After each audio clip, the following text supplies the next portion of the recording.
Yüragim yo'lbarslarga yedirildi.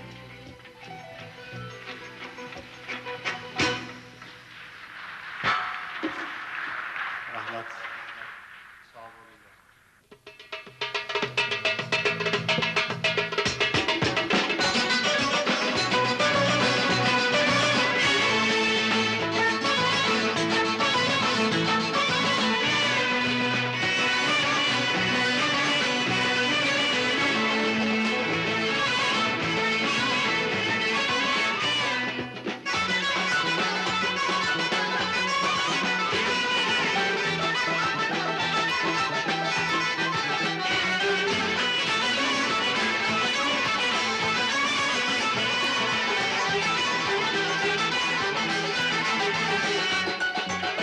Yolg'iz menlik qilarman, Alloh sendan tilarman. Yolg'iz menlik qilarman, Alloh sendan tilarman. Meni jondan sevguvchi bir qora ko'z izlarman. Meni jondan sevguvchi bir qora ko'z izlarman. Mavi ko'z, shahlo ko'z, saralo ko'zlar. Mening uchun eng go'zal manoli ko'zlar. Sarıp saç, qora saç, meni sevganim, mening uchun eng go'zal inson bo'lgan.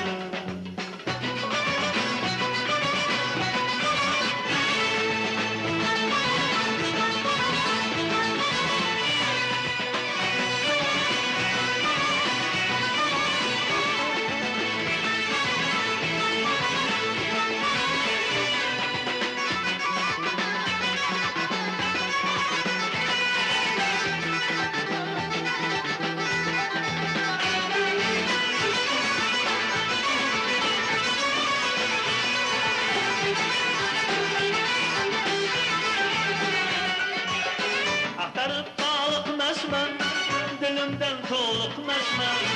Axtarib toliqmasman, dilimdan to'liqmasman. Bu qalbimni yoquvchi, yorga hech yo'liqmasman.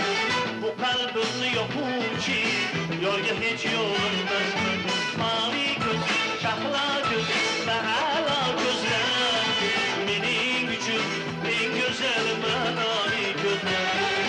Sarıp saç, qora saç, meni sevganim, mening uchun eng go'zal inson bo'lganim.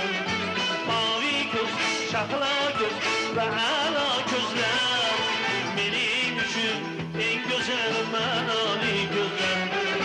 Sarıp saç, qora saç, meni sevganim, mening uchun eng go'zal inson bo'lganim.